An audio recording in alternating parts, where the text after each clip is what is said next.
Yo, what's going on, everybody? It's Straight Outta Boston here, aka the King of Boston. Today we're back for episode number 8 of my Colorado Rockies Out of the Park Baseball series here on OOTP 16, and today we are ready to begin our first playoff run as manager, GM, whatever you want to call it. Alan Clay's first run in the postseason with this team. It is just the third time this organization has ever made the postseason. The other two, actually 4th time, I lied. First time was 1995, and then they went 12 years before making it again in 2007 in that epic run they had where they went all the way to the World Series. Made it again 2 years later in 2009, and now 8 years after that, 2017, we win our first ever division title after a dramatic chase in September. That was pretty epic stuff, but anyway, I think we might have the lowest team ERA. Yeah, we do have the lowest team ERA in team history as well, so that's pretty darn cool. But alright. So let's get it started. I don't know, let's look at the standings here. So in the NL, we finished with the second best record, which means we're going to take on the worst division champion to be the Washington Nationals, while the Cubs will take on the winner of LA versus St. Louis. So we can also take a look and see how guys finished out the year. Check on final season stats. So Tom J. Murphy and Christian Vasquez both had pretty good years. I think I'm going to go with Tom J. Murphy, though, to start in the postseason, as he ended up having a bit, but I mean, he had a higher BABIP, but he definitely had a better year than Christian Vasquez did. At first base, Lonnie Chisenhall finished with a really good year, 842 OPS, 4.8 wins above replacement, 32 dingers. At second base, Joe Panik ended up hitting 347. That led the NL, and he was worth 6 wins above replacement. That's probably our highest total. Nolan Arenado at third, rounding out our really good infield. I guess Joe Panik actually played shortstop. Never mind. Miguel Fernandez played second. He actually kind of had a down year compared to what we usually get out of him, but still, I'm sure most of that's attributed to just variations in BABIP. So that's pretty well explained. And Nolan Arenado, yeah, he also had a good year. He had 300 again, 5.5 wins above replacement. So definitely bouncing back after, I guess you could say, a down offensive year last year. And then it looks like this year, he could have had similar, numbers to what he put up in 2015, but he just didn't get the games played. Did hit more home runs, though. That's probably a career high. 28 homers. Let's go to basic stats. Yeah, so that's pretty cool. So he's continuing to improve, which is very nice. In the outfield, Corey Dickerson, 4.5 wins above replacement, really good year. Charlie Blackmon filling in for the injured Joey Gallo, but he actually played pretty well at the end of the year, so I'm not feeling too worried about having him in the lineup. And David Dahl, who I guess he probably lost his rookie eligibility last year, but he definitely would have won Rookie of the Year this year if he hadn't. I guess he had a really good year. So, all right, and we'll take a look at the pitching. So Jordan Lyles, Tyler Chatwood, Jose Fernandez, and Colin McHugh really led the way for a much improved rotation this year. And it was really good to see guys like Jordan Lyles and Tyler Chatwood come out and sort of have their breakout seasons. And then we added Jose Fernandez midseason. He ended up with a 3.09 ERA with us, 2.27 total. So he might win the Cy Young, which would be a pretty darn cool. Colin McHugh, Jacob Turner, and we got to work out an extension with Fernandez. Actually, no, we already got him extended. Never mind, I forgot. We got him on that nice $20 million extension, $20 million a year, I should say. So cool stuff there. As for the bullpen, it was definitely better this year. It still wasn't that great. Jordan Walden, Johnny Venters, Mark Melanson, they provided some stability. But we'll see how that works out in the playoffs. So, we're going to have to set our postseason roster here in just a moment. Let's simulate another day. ERA crown. Yeah, Jose Fernandez. And anything else? No, I guess that's it. Alright, so we got to set our postseason roster. And there it is. Yeah, Joe Panik winning the NL batting title. And he actually won the MLB batting title too, which is pretty nice. Okay. I gotta sneeze. Ugh. Okay, now that's done.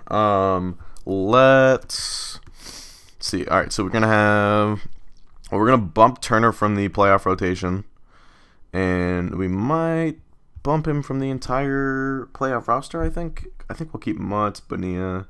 Yeah, we'll keep the other guys over him. So we're gonna do remove, and then we got to add an extra bat. Or maybe not, actually we don't. I guess we already... Oh, no, because guys got hurt, right? So we can still add... Yeah, because I think Craig got hurt in that time period, so we can still add someone. The question is who to add. And let's go to our 40-man, I guess. So we have catcher, first base, infield, outfield. So I guess if we could add any type of pinch runner. I mean, Borges really isn't that fast anymore. Herrera, yeah, Morales and Vasquez we know aren't going to run. So let's go to players, minor leagues. And yeah, go the way all the way to the top here. Terry McClure maybe. Let's go start by stealing. I mean, this would be the best guy, but he actually is half decent, so I wouldn't really want to do that. Yeah, I guess Terry McClure. He might actually be half decent too, but he's 22, so if he ends up on the 40-man, that's fine. Alright, so let's put him on the 40-man, and we'll put him on the postseason roster. And there we go. We got our pinch runner. Alright, or our designated pinch runner, basically. So, alright, now we are going to take on the... well, first, let's wait for the wildcard game. So, Boston and Tampa, St. Louis and LA in the wildcard game. A couple of rivalries right there. That's pretty nice. Looks like Tampa got in on game 163 or something. I don't know how, because Boston didn't. That's weird. What? Wait a minute. Oh, wait. They played 160.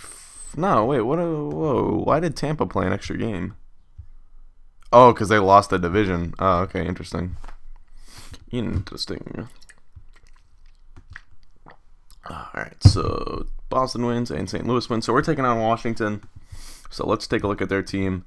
First, we'll take a look at our team. So we finished first in runs scored, 10th in or 8th in runs against.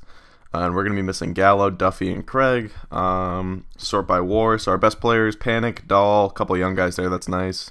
Arenado, Chisnall, Dickerson, Murphy, Fernandez. And then pitching-wise... obviously, Jose Fernandez. Oh, yeah, we should set our postseason rotation. We got Fernandez going game 1. Then we'll do Lyles, Chatwood, McHugh. But yeah, we picked up McHugh at the end of the year. That has proven to be a pretty solid pickup.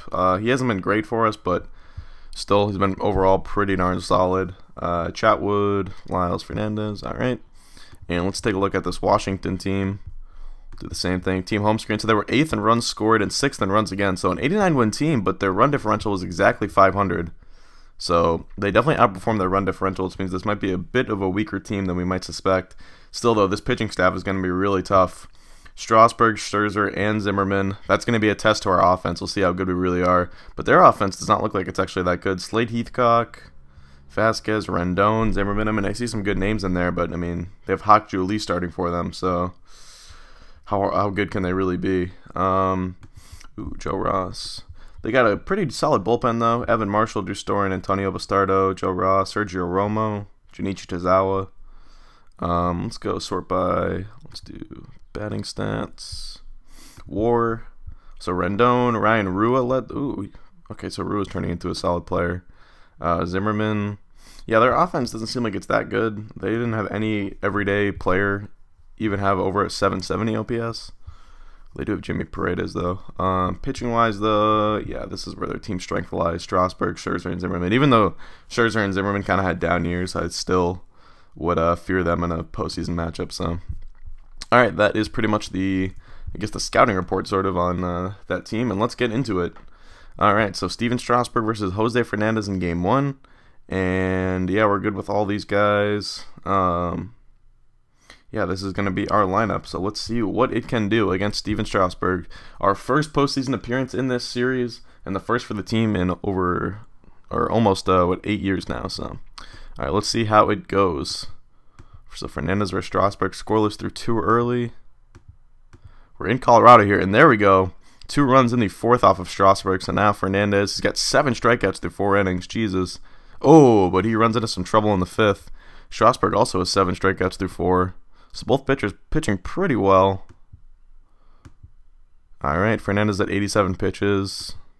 All right, so 7 innings. He's at 96 right now. What's his stamina rating? 70. All right, so we could definitely leave him in to start the next inning.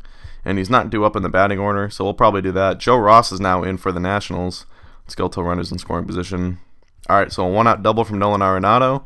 Now Lonnie Chisenhall is up to face Ross. Swung on and missed strike 3. 2 away now for Corey Dickerson. Man, Chisenhall has not done well today, but Dickerson's got 2 hits. Let's see what he can do. Ross from the set. Here's the pitch. Dickerson swings, popped up, infield, left side in foul territory. All right, and that is the inning. So, all right, we're gonna leave Fernandez in to start the inning. Let's get, since it is the 8th, we'll get. Ooh, man, Venters is cold. I guess we'll get Walden up because I have faith that Fernandez will get at least an out or two here. All right, so let's see it. Ooh, he allows a solo home run to Wilson Ramos. Wow. That's not good. All right, let's do it again. All right, and then he actually gets through the inning, so that stinks, though. So it's 8 innings, 3 runs. He had like 12 strikeouts or something, but that could prove to be a costly home run. So now it's going to be us against the Nationals bullpen. Evan Marshall on the mound. Man, he gets through a spotless 8th. Now on to the 9th, we got Jordan Walden. He holds the game to a 1-run lead. It's Antonio Bastardo, though, to face our 8, 9, and 1 hitters. And Jose Miguel Fernandez due up against the lefty. What are his ratings against lefties? All right, a little bit worse. What about like a Kendrys Morales? Does he hit righties or lefties better? He hits lefties a little bit better. So I think I might go with Kendrys Morales here to pinch hit. Oh, I don't know, though, because we have to pinch hit for... Well, all right, maybe we'll pinch it with Herrera. Ratings against the lefty. Well, I don't know. I guess we'll use Morales for Walden anyway. So we'll just leave Fernandez in. I like him over Herrera here. All right, against Antonio Bastardo. Let's see what he can do. Bastardo had 30 saves this year. Ground ball, torch short. Desmond makes clean pick. Throw to first in time. All right, so now let's bring up. Oh, and we got to get a pitcher up just in case we do force this to the 11th inning. Sure, let's try Bonilla. Why not? Haven't really had a ton of success with our bullpen down the stretch, so I'd be willing to try some new things here in this postseason series. But Kendrys Morales, he's got the power to tie this game up with 1 swing. Let's see if he can do just that. On the outside corner, strike 3. 2 away now. Joe Panic up. He's putting up an 0 for today so far. Start already into the windup, the pitch. Caught on and missed, and the Nationals win Game 1. All right. So they take Game 1 of this 5-game series. And now we have our backs against the wall, sort of. You never want to lose Game 1 on home, because now it feels like Game 2 is kind of a must-win. Ooh, Strasburg got hurt. He's just day-to-day, though. He'll be back. All right, so it's going to be Scherzer versus Jordan Lyles. And now this is where the series kind of turns, because they're going to have the pitching advantage. Or they're going to have the edge in the matchup, the pitching matchup, for the rest of the series, pretty much. So this could be interesting. But all right, we'll leave the lineup the same. Sort of hard to switch it up just based off of 1 game, but we'll see. All right, so Jordan Lyles looking for him to be big here in Game 2 against Washington. Not a good start. We're definitely going to need our bats to come alive today. If we want to win this series, we're going to have to hit their good pitching. And so far, we have not been able to do that, neither in Game 1 nor in Game 2. Lyles, though, 6 strikeouts, no walks, so he hasn't been that bad. 95 pitches. He's got 55 stamina, so we will probably take him out then. So 6 innings, 3 runs. Actually wasn't that bad, though. Got a little unlucky there at the end, I think, or at the beginning, I should say. So let's get Bonilla up. We got to get some runs on the board, though. All right, we got 2 outs. Chisnall on second. David Dahl up. Ooh, Scherzer hits Dahl. Yikes. All right, Charlie Blackmon's turn. He's hit less than 2 trips. Pitch on the way. Blackmon swings. Big slow bouncer down to first. Zimmerman, he'll just go to first, and that is the inning. All right, so still 3-0 Nationals. Let's get Bonilla in. See what he can do. Oh, Jesus. All right, so that's probably gonna end this game. Let's get Robbie Ray in. He can do garbage time mop up. But man, this stinks. We lose the first 2 games at home. Yep, alright, 8-2 is the final score. So now Game 3. Oh, and Charlie Blackmon gets hurt. That is sort of insult to injury there. Now, I don't really know who we're gonna... Oh, whoops, today. Yeah, now I don't really know who we're going to play in center field. I guess I'm going to play Borges. Oh, someone else got hurt too, I think. Oh, and Arenado got hurt. He's out for 4 weeks. Yikes. Alright, so we'll put Morales in. We'll play him at first and Chisnall at third. And then we'll play Peter Borges in center. I guess we'll play him in... Well, he can't really play anything except center. Can Dahl play anything except center? Nope. Alright, we'll play Borges in right then.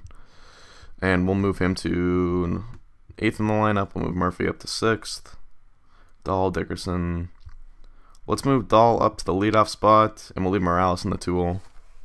right, and see what that does. All right, Tyler Chatwood on the mound for Game 3. Backs against the wall from Washington. Jordan Zimmerman on the mound for Washington. Let's see what we can do here. Try not to get swept. That'd be nice. Pitchers duel so far. Chatwood's been pretty good. Oh, there we go. 4 runs in the 6th off Zimmerman. Now it's on Chatwood to continue his strong start. And, man, he is putting up a dominating performance. It's at 96 pitches, and we got an 8-run lead right now. So I'll probably leave him in for this inning. His stamina is only 60, but I'd like to eat some innings here for us if we could. Let's get... I guess we could do Bonilla again because I don't really expect to use him again in this series. Alright, so Chatwood gets through that inning. And I'm not even worried about Bonilla hitting because we're up 8 runs. So let's just do that. Oh, Jesus. Alright, that's not a good start. Let's get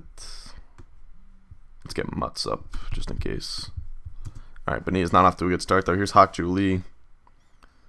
Pitch, Lee swings, grounded sharply, past the mound, panic handles it to second for 1, on to first, in time, double play. That was definitely needed for Bonilla. Now AJ Jimenez, another guy we traded. Jimenez swings, popped up high in the air, and that should do it. And there we go, we win the ball game, 8-0. We get on the board in the series, and now we have some hope. Maybe if we can get this to a Game 5 and get Fernandez back on the mound, that'd be pretty nice. And I think, I mean, we could go with Fernandez. I'm always tempted when you're down in a series like this to go with your ace on short rest because Lyles will actually be fully rested by the time we get to Game 5. So you'd only go with one guy on short rest, and he would be, your ace or whatever. In this case, it'd be Fernandez, the guy who I feel pretty confident. Although he did throw 109 pitches last time out. At the same time, I mean, McHugh hasn't been that good for us. So yeah, I think I'm actually going to go with Fernandez here. We're going to try that strategy. Because Lyles was pretty good in Game 2 despite losing, and Fernandez was really good in Game 1 despite losing. So we'll try this out. Same lineup as last game. Morales at first, Chisnall at third. Put Borges in right field. And bat him 8th. And then, and we got to lead off David Dahl. Alright, cool. So Fernandez on the mound going on short rest, and they're pitching Tanner Roark. So Tanner Roark going on full rest. They're saving Strasburg for Game 5 if need be. And let's see if we can try and get it there from Washington. Home team yet to win a game this series. Let's see if that trend continues. Oh, that's not good. So they get to Fernandez in the 4th, or in the 3rd. Now our offense is going to have to put up some runs. And there we go. Yep, whoops. Fernandez pretty much done. Let's get Robbie Ray in. Nothing there. Alright, we got a couple guys on here now in the 9th. See if we can do something here. Alright, now we got the bases loaded.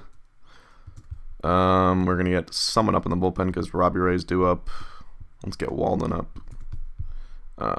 Alright, so broadcast. Peter Borges up now. He is a perfect 3 for 3 today. Wow, he's got a home run, but he strikes out there. Now 2 down. Let's go with, I guess, Rossell Herrera. We don't really have that many bench players as it is. Herrera's down 0-2. This doesn't look good. Yep, strike 3 called, and that is the series. So the Nationals take it in 4 games. And wow, I came into this sort of postseason thinking that we weren't really gonna, make a run or anything. Because I really thought we overperformed all year. But man, when I saw that Nationals team, I thought we really had a chance to beat them. Just based on the run differential. I mean, we had a 98 win run differential, so we, had a much better year than them. But unfortunately, it was not enough. So Nationals win, and we'll simulate out here up until the just to see who wins the World Series. Why not? Let's go with the playoff coverage. So the championship series, we got Rangers, Yankees, and Nationals, Cubs. See if the Cubs can beat the Nationals, or if the Nationals are going to go on some miracle run here. They're up 2-1, 3-1, 3-2. Rangers already advanced. Oh, 3-3. Oh, all right, the Nationals eke it out. So we got Nationals, Rangers in the World Series. And can the Nationals pull it off? Or will the Rangers be crowned victorious and get their first ever World Series championship? Tied at 1. 2-1 Nationals. 2-2. 3-2 Rangers. And... oh, the series is going 7. Alright, let's live sim Game 7. Why not? And oh yeah, this is let's do factor times 300. We'll make this go quickly.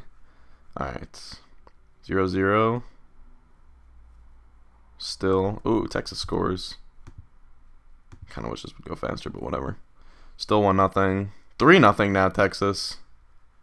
Still 3-0. 3-1. Texas now going for their first World Series. They're 3 outs away. And they do it. Look at that. They were Texas Rangers, our World Series champions. Nick Martinez gets the win in Game 7. How about that? Pretty cool. Pretty cool. Alright, so that is going to do it for this episode. I hope you guys did enjoy our first postseason appearance ever. Hopefully there will be many more ahead of us. And, you know, even though it was sort of disappointing to lose in the first round, I still think we have a very bright future. I'm pretty excited. So thank you guys for watching. I hope you did enjoy, and I'm out. Peace.